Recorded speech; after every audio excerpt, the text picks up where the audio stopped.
तो हेलो दोस्तों, मैं हूं आपका दोस्त और होस्ट सुनील और आप सुन रहे हैं सुनील हॉरर स्टोरी। कहानी को देखने से ज़्यादा सुनने में मज़ा आता है।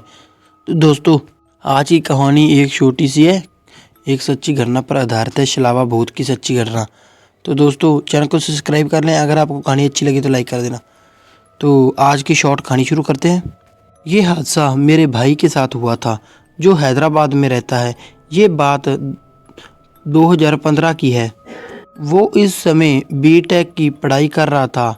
उसका एक दोस्त था जो एक लड़की से प्यार करता था। वो उस लड़की से शादी करना चाहता था, लेकिन उस लड़की के माँ बाप ये नहीं चाहते थे। इसलिए उन दोनों ने माता पिता को बिना बताए शादी करने का फैसला कर लिया। उस लड़के के भाई, मेरे भाई और कुछ दोस्तों की मदद से उन्होंने शादी कर ली। इस गलती के कारण उन सभी ने उन दोनों को अपने संपर्क से बाहर कर दिया, मतलब बोलचाल ख़त्म कर दिया। मेरे भाई ने उन्हें सलाह दी कि शहर से रहना सबसे अच्छा होगा, इसलिए उन्होंने वहाँ एक कमरा ले लिया और वो उस जगह रहने लगे।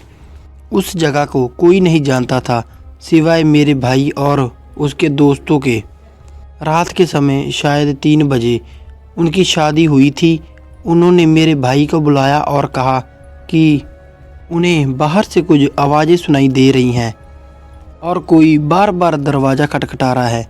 मेरे भाई ने उन्हें ये कहते हुए दिलासा दिया कि ये कोई जानवर होगा, क्योंकि ये शहर का बाहरी इलाका है। अगले सुबह मेरा भाई उन दोनों के पास गया। उन्होंने कहा कि वो किसी गांव में जाना चाहते हैं और अगले दिन वो लौट आएंगे। इसलिए उनको बस में भेजने के बजाय मेरे भाई ने उन्हें अपनी कार दे दी। मैं ये बताना भूल गया कि मेरी माँ उस समय हैदराबाद में थी। अगर मेरा भाई बिना कार के घर जाता तो वो उसे ज़रूर डांटती। इसलिए उसने घर जाने के बजाय उन दिन कमरे में रहना सही समझा, जो उन्होंने कमरा लेकर दिया हुआ था। पैर तक तो कुछ नहीं हुआ, लेकिन रात के जब वह बिस्तर पर लेट कर सोने की कोशिश करता और गाना गुनगुना रहा था, तो उसे कुछ आवाज़ सुनाई दी, जैसे कोई छत पर कूद रहा हो। उसने सोचा शायद ईयरफोन में कोई खराबी हो गई है।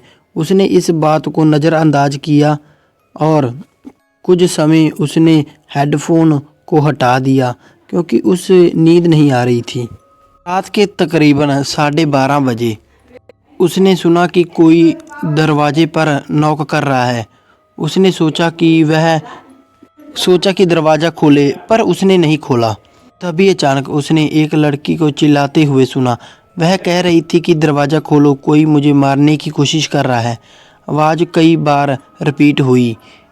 वो बिल्कुल सही समझ गया कि ये कोई इंसान नहीं हो सकता, इसलिए फिर से उसने ईयरफोन लगा लिए कानों में और उस बात को इग्नोर करना शुरू कर दिया। अगली सुबह वह दोनों पति पत्नी आए गए और मेरे भाई ने उसे पूछा कि क्या तुमने भी वही बात सुनी थी रात वाली? और उन दोनों ने कहा कि हाँ, मैंने आपको उस आवाज़ के कारण ही बुलाया था। वो तुरंत उस कमरे से भाग निकले और उन सभी ने उस घटना के बारे में पूछताछ की। पड़ोसियों ने बताया कि वहाँ एक लड़की की हत्या की गई थी और तब से वह घटना आम हो गई है। हर रात वहाँ पर वो दरवाज़ा खटखटाती है और बोलती है, मुझे बचाओ, मुझे कोई जान से मारने की कोशिश कर रहा है। उस जगह से सभी लोगों ने इन चीज़ों का अनुभव किया और उस लड़की की आत्मा एक छलावे के रूप में सबको परेशान करती है। वो आज भी कमरा वहीं खड़ा है। तो दोस्तों, ये आज की कहानी थी। मिलते हैं इसी डरावनी और ख़तरनाक कहानी में। तब तक के लिए धन्यवाद।